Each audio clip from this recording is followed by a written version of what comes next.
Assalamualaikum warahmatullahi wabarakatuh. Masih di pembahasan matematika. Kali ini kita akan membahas di subbab logika. Baik, kita langsung aja di nomor 1. Perhatikan pernyataan berikut. Andi suka makan buah mangga. Ki, Andi suka makan buah jambu. R, Andi suka makan buah salak. Jika P atau negasi dari P atau Q bernilai benar, maka pernyataan yang benar berikut adalah. Nah, di sini ada P atau negasi dari P atau Q. Nah, karena ini negasi, kita ubah dulu atau kita kalikan. Kita dapatkan negasi P dan negasi Q. Nah, selanjutnya kita gunakan hukum distributif, di mana hukum distributif ini berarti kita kalikan P atau negasi P, lalu ada dan P atau negasi Q. Oke, kita tuliskan P atau negasi P dan P atau negasi Q. Selanjutnya kita ingat terlebih dahulu hukum komplement, di mana kalau ada P atau negasi P itu ekuivalen dengan true. Lalu kalau ada P dan negasi P ekuivalen dengan false.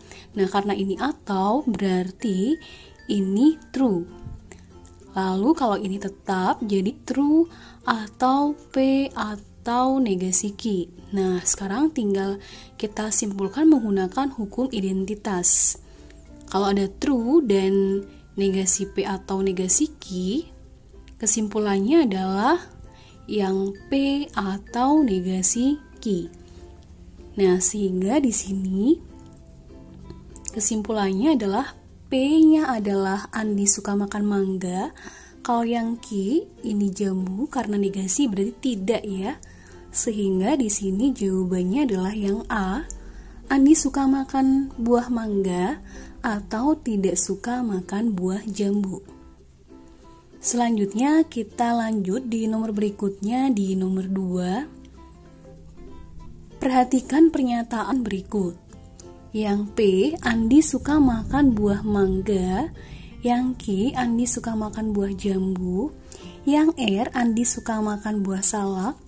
Lalu di sini ada ini bernilai benar, maka pernyataan yang benar berikut adalah. Oke, sekarang kita cermati. Kita lihat yang ini. Untuk yang ini negasinya bisa kita keluarkan sehingga menjadi yang ini negasinya kita keluarkan menjadi negasi ya dikali P atau negasi Q. Karena kalau kita kalikan hasilnya sama dengan yang atas ini. Jadi ekuivalen ya. Selanjutnya yang di sini negasinya juga kita keluarkan. Jadi negasi dikali P atau Q. Kalau kita kali pun juga hasilnya ekuivalen. Lalu selanjutnya yang ini tetap P dan Q. Langkah selanjutnya yang di sini adalah kita kalikan dengan negasi. Negasi kita kalikan dengan negasi kita kalikan dengan atau, dan negasi kita kalikan dengan negasi. Negasi sama negasi ya. Berarti ini yang P. Kalau selanjutnya di sini ada negasi sama atau, berarti dan. Ini negasi sama negasi, jadi P atau Q. Belakang tetap. Nah, selanjutnya di sini yang bagian depan ini kita gunakan hukum distributif, di mana P-nya kita keluarkan ya, berarti P atau negasi Q dan Q ini tetap P dan Q. Lalu kita ingat kembali hukum komplement, di mana kalau ada P atau negasi P ini true, kalau yang dan ini false ya. Yang atau ini true, yang P dan negasi P ini false. Nah, di sini ada negasi Q dan Q. Nah, berarti ini adalah false. Oke, sekarang tinggal kita simpulkan. Ini bisa menggunakan hukum identitas ya. Karena ada false, kita bisa gunakan hukum identitas. Kita dapatkan P atau P dan Q ya. Nah, berarti bisa P saja nih bernilai benar. Lalu di sini juga ada P dan Q. Nah, sekarang kita lihat optionnya. Nah, bisa kita gunakan yang Andi suka makan mangga dan jambu. Jadi kesimpulannya adalah P dan Q ya, yang B. Ini bernilai benar. Oke, jadi kita simpan jawaban nomor 2. Andi suka makan mangga dan jambu. Baik, selanjutnya kita lanjut di nomor berikutnya. Di nomor 3, penarikan kesimpulan yang sah dari argumentasi berikut. Jika negasi P maka Q, lalu ada Q maka R. Bernilai benar, maka pernyataan yang benar berikut. Oke, dari sini bisa kita gunakan silogisme. Q sama Q kita coret, kita dapatkan negasi P maka R. Negasi P maka R ini ekuivalen dengan negasi P atau R. Nah, negasi sama negasi ini berarti kita dapatkan P atau R. Jadi jawaban nomor 3 adalah yang C. Selanjutnya di nomor 4, kita lanjut di nomor berikutnya. Ingkaran dari pernyataan, apabila guru tidak hadir maka semua siswa bersukaria. Nah, karena ingkaran berarti kita cari negasinya. Negasi dari P maka R. Nah, P maka R ini ekuivalen dengan negasi P atau Q ya. Ini ekuivalen dengan ini, negasi P atau Q. Karena negasi sama negasi, ini dapat P. Lalu negasi dari atau itu dan. Ini kita dapatkan berarti P dan negasi Q. Nah, sekarang tinggal kita buat kalimatnya. Kalau P-nya sendiri berarti guru tidak hadir. Lalu kalau yang negasi Q, negasi dari semua ada ya. Jadi jawabannya ini adalah yang A. Guru tidak hadir dan ada siswa tidak bersukaria. Baik, ini selanjutnya kita bahas di nomor 5. Diketahui beberapa premis sebagai berikut. Ada negasi P maka Q, lalu P maka R. Ada Q di sini. Nah, sekarang dari sini beberapa premis ini kita lihat di premis pertama sama premis ketiga ya. Premis pertama sama ketiga ini bisa kita simpulkan terlebih dahulu. Dari premis pertama sama ketiga adalah negasi P. Nah, selanjutnya kita sudah dapat negasi P. Tinggal kita cari kesimpulan antara negasi P dengan yang P maka R ini. Nah, ini kesimpulannya adalah negasi R. Jawabannya adalah yang C. Kita lanjut di nomor berikutnya, di nomor 6. Bentuk majemuk dari P maka Q dan negasi Q ekuivalen dengan. Baik, bisa kita lihat di sini ada P maka Q dan negasi Q. Q dan negasi Q ini bisa kita gunakan hukum komplement. Ingat kembali kalau ada P atau negasi P ini true, kalau dan ini false. Nah, ini karena dan, ini false ya. Nah, jadi didapat P maka false. Nah, dari sini ini ekuivalen dengan negasi P atau false. Dan ingat kembali hukum identitas, kalau ada P atau false ini P, kalau ada P dan true ini P. Jadi kalau ini kesimpulannya adalah negasi P. Jawabannya adalah yang D ya. Negasi P. Kita lanjut di nomor berikutnya, di nomor 7. Proporsi majemuk dari ini ekuivalen dengan. Baik, kita cermati dulu proporsi majemuk ini. Bisa kita lihat di sini terlebih dahulu, di sini ada R atau P. Nah, selanjutnya dari sini untuk yang R atau P, ini bisa komutatif ya, kita balik menjadi P atau R. Selanjutnya untuk yang ini negasinya bisa kita keluarkan untuk negasinya, sehingga kita dapatkan negasi dikali Q dan R, belakangnya tetap ya, tetap atau P. Selanjutnya cermati ini bisa kita gunakan hukum distributif. Di mana hukum distributif ini P-nya kita keluarkan ya, P-nya kita keluarkan, berarti P atau R dan Q. Nah, untuk yang ini Q dan R kita balik komutatif. Nah, kalau sudah dari sini kita gunakan hukum distributif.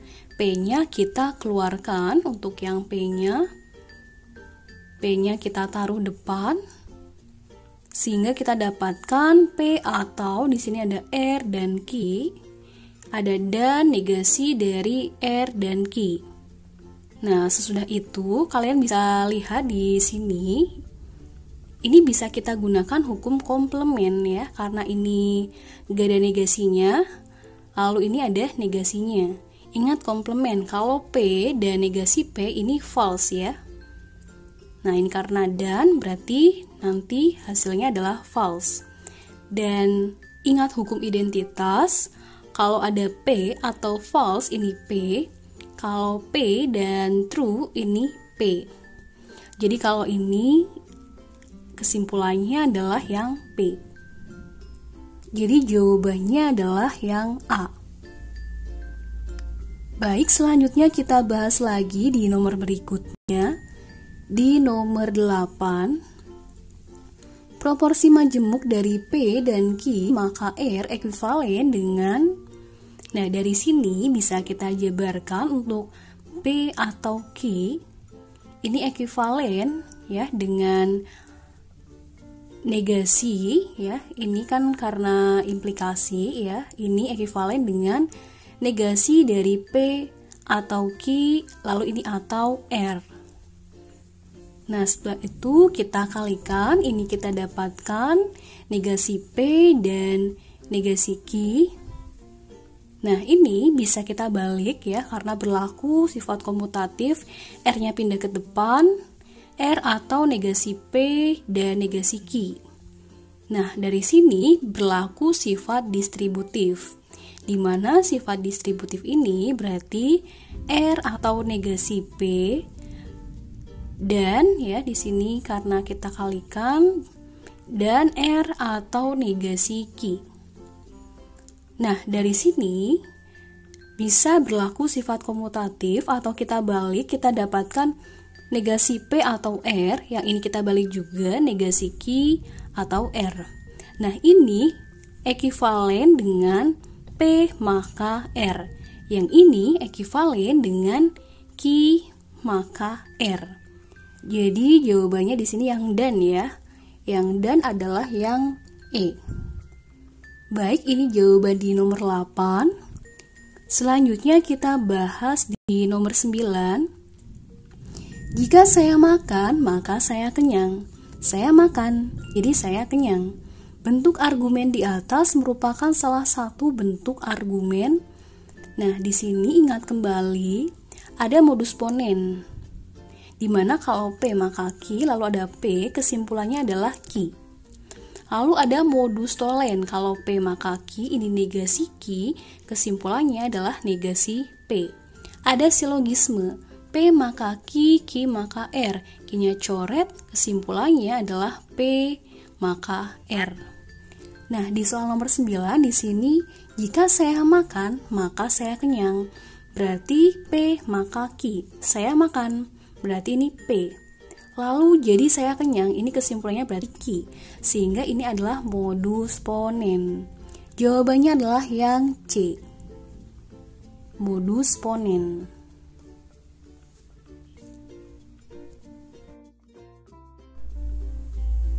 Kita lanjut di nomor 10. Jika ibu tidak pergi, maka adik senang. Jika adik tidak tersenyum, maka dia tidak senang. Kesimpulan yang sah adalah, baik, dari kalimat ini kita bentuk dulu premisnya. Yang pertama, jika ibu tidak pergi, maka adik senang. berarti bisa kita buat P maka Q. Jika adik tidak tersenyum, maka dia tidak senang. Nah, ini bisa kita buat negasi R maka negasi Q, di mana ini ekuivalen dengan Q maka R. Kita bisa gunakan silogisme, Q-nya kita coret, tinggal P maka R. Dan ini ekuivalen dengan negasi P atau R, yaitu ibu pergi atau adik tersenyum. Jadi di sini jawabannya adalah yang B. Baik, selanjutnya kita lanjut lagi di nomor 11. Implikasi dari P maka Q maka R pasti bernilai benar jika. Baik, kita ingat kembali di sini tentang implikasi. Kalau implikasi di sini misalkan P-nya B atau benar, Q-nya salah. Nah, ini hasilnya adalah salah. Kalau yang lain ini bernilai benar semua, ya. Nah, jadi di sini bisa kita lihat opsinya R-nya salah. Bisa kita asumsikan untuk R-nya ini salah. Nah, karena R-nya salah, dimintakan bernilai benar. Nah, karena diminta bernilai benar, berarti untuk P ini nggak boleh B. Nah, berarti untuk P maka Q ini harus S. Nah, kita tulis dulu di sini berarti untuk P maka Q ini harus S atau salah. Nah, karena ini nilainya salah, berarti untuk yang P ini bernilai benar, Q-nya bernilai salah. Nah, jadi bisa kita tuliskan P-nya benar, Q-nya salah. Sehingga bisa kita simpulkan P benar, Q salah, untuk yang R salah. Jawabannya adalah yang A. Oke, kita lanjut lagi di soal yang nomor 12. Perhatikan premis berikut. Jika Aldi giat belajar, maka ia bisa menjadi juara. Jika bisa menjadi juara, maka ia boleh ikut liburan. Kesimpulan yang sah. Oke, kita bisa gunakan silogisme. Bisa kita buat dari premis 1 P maka Q. Kalau yang premis 2 di sini bisa kita buat Q maka R. Q-nya coret, kita dapatkan P maka R. Jadi kita simpulkan di sini Aldi giat belajar, maka ia boleh ikut liburan. Jawabannya adalah yang A. Kita lanjut lagi di nomor 13. Di antara kalimat berikut, pernyataan yang merupakan pernyataan kecuali. Nah, pernyataan itu adalah dapat ditentukan nilai kebenarannya baik salah maupun benar. Nah, di sini yang belum tentu benar atau salah yaitu yang A. Kita nggak tahu benar atau salahnya. Jadi, ini adalah di mana Ani membeli baju. Lanjut di nomor 14, di sini ada premis pertama R maka P dan Q. Premis kedua adalah R. Kita diminta menentukan simpulan yang sahnya. Nah, ini bisa kita gunakan modus ponen ya. Nah, karena modus ponen kita dapatkan P dan Q. Jadi jawabannya adalah yang C. Di soal nomor 15 kita lanjutkan lagi.